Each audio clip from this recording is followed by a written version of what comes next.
Ghislain Binueta est artiste peintre messin et je suis franco-congolais. Moi, j'ai commencé à d'abord dessiner à l'âge de 8 ans et c'est seulement quand je suis allé au collège, donc en 5e, je crois bien, et c'est là où je me suis rendu compte que j'avais un don. Et c'est là où j'ai commencé à faire de la peinture. J'ai commencé avec l'aquarelle. Et c'est par le biais aussi de mon frère, Jean-Roger, qui était dessinateur. Donc en fait, moi, je copiais ses dessins. Il y a des moments où j'achetais ses dessins pour en fait les décalquer et faire, en fait, chercher quelque chose à rajouter quelque chose de moi sur ses dessins à lui. Et après, je suis allé à l'école de peinture de Poto-Poto en 1991. Donc l'école de peinture, qui est la première école de peinture en Afrique. Cette école a été créée par le français Pierre Lode, français d'origine de Lorient en Bretagne. Donc cette école est la première en Afrique centrale et disons dans l'Afrique entière. Et donc moi, j'ai intégré en 1991, d'où j'ai commencé avec le dessin en première année. Et j'ai passé 3 ans avec le dessin et 2 ans avec la peinture. Et donc c'est en 2002 en fait que j'ai quitté cette école en ayant mes diplômes comme artiste peintre confirmé de l'école de peinture de Poto-Poto et aussi le diplôme d'artiste international. En fait, je peins de tout.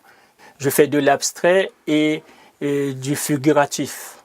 Donc c'est les deux courants qui m'accompagnent au quotidien. Parce qu'en étant à l'école de peinture de Poto-Poto, on a commencé avec la peinture naïve et figurative. Donc moi, pour un peu laisser l'école, je suis allé dans l'abstrait. Normalement, quand je fais de l'abstrait, je n'aime pas trop que les gens se demandent ce qu'il y a parce qu'il y en a en fait qui n'aiment pas aussi. Quand ils regardent et qu'ils ne voient rien, eh bien, il abandonne l'œuvre. Mais par contre, voilà pourquoi moi j'utilise beaucoup plus. Ça s'appelle en deux. Il y en a en deux termes. Il y a le semi-abstrait et l'abstrait configuratif. Celui qui m'a marqué et qui continue à me marquer. Il y en a plein, mais moi je parle d'abord de Picasso parce que depuis mon enfance, c'est ce nom qu'on m'a attribué, Picasso, africain Picasso. Même à l'école de peinture d'où je suis sorti, on m'appelait Picasso. On m'appelait le génie Picasso. Parce que ce que je faisais était, d'après eux, comme les peintures de Picasso.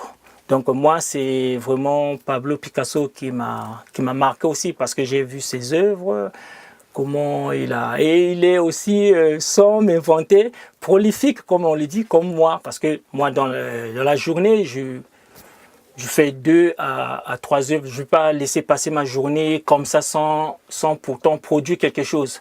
Donc, voilà pourquoi je peux dire qu'en l'année, dans l'année, il y a 365 jours. Et moi, et j'ai 365 œuvres au minimum, ou sinon plus. Donc moi, mon artiste, c'est Picasso. Sans avoir la langue de bois, je crois que le public de Borny me connaisse parce que mes enfants, j'ai des enfants, donc quand à l'école là où ils sont, au collège, au primaire, lorsqu'ils font de l'art, quand ils font de l'art africain, en fait, ils prennent toujours le modèle. Ils me prennent toujours en modèle.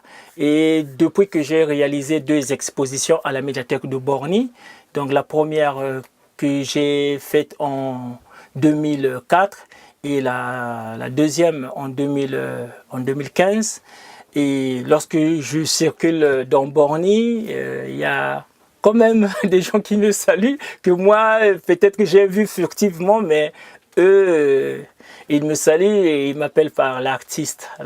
Donc voilà, mais Borny me connaît déjà et j'aime aussi Borny.